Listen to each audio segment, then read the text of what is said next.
Hearing none, Resolution 91-23 strongly urges the Federal Emergency Management Agency and the Hawaii State Legislature to allocate sufficient funding to restore the Pohoiki boat ramp in Puna.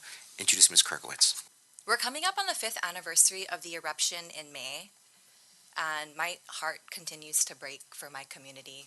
Folks that have been on the council with me for a number of years, we've had a lot of conversations about Puna's recovery. Our community is still in recovery mode, and a critical component of that is restoration of our boat ramp. And I want to appreciate efforts that have been made by our state delegation to introduce bills this session that would allocate funding to restoring the boat ramp. We have an excellent recommendation and report that's been put forward by Limtiako Consulting Group, headed by John Katahira, who has worked so diligently with community members, hand in hand with Lawaiʻa, lineal descendants, Puna residents, the county, to really hone in on potential solutions. And several were put forward: a temporary dredge, a larger dredge with some, they call it slope stabilization, very intrusive jetties, which I think would really just alter the makeup of our bay there. But the Lawaiʻa spoke very strongly about restore what we had.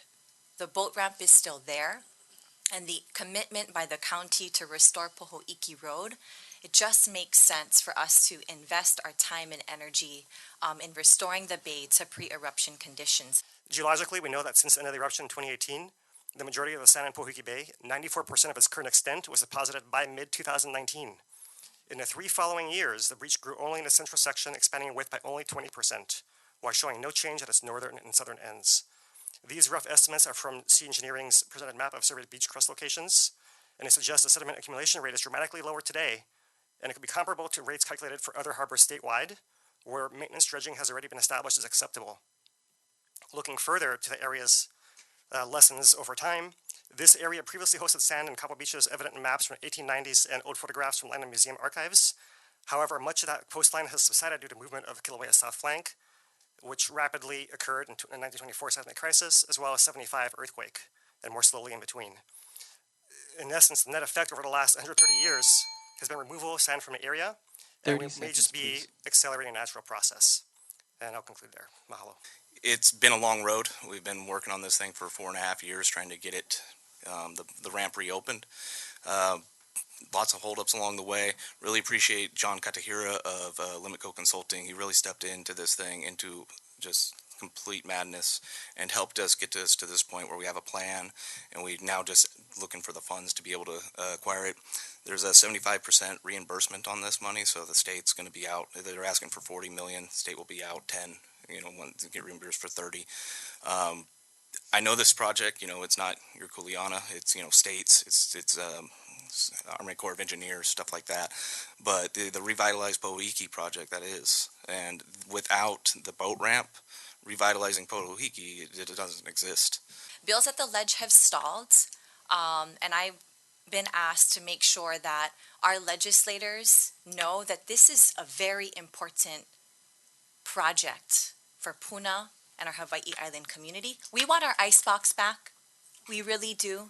So many folks have fed their families fishing out of Pohoiki's waters, and so the impetus of this bill is really to put forward that a solution has been identified. Again, no bills have advanced on the state side, but there is still time to ensure that this money, the $40 million, which is what the consultant is recommending it's going to cost to restore the boat ramp, that it's included in the state's budget as a line item. And to this date, there's been no formal commitment by our federal partners for disaster recovery money.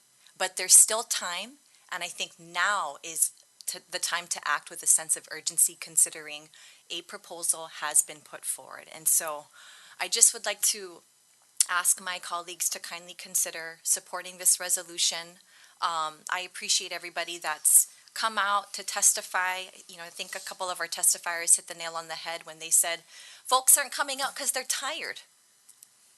I think we're all tired and we want action, but we can't give up. We have to make sure that we are still advocating, and I'm still here fighting for my community. and making sure that we have access back to our water. So just encouraging everybody for their support today. Thank you, Chair. I yield.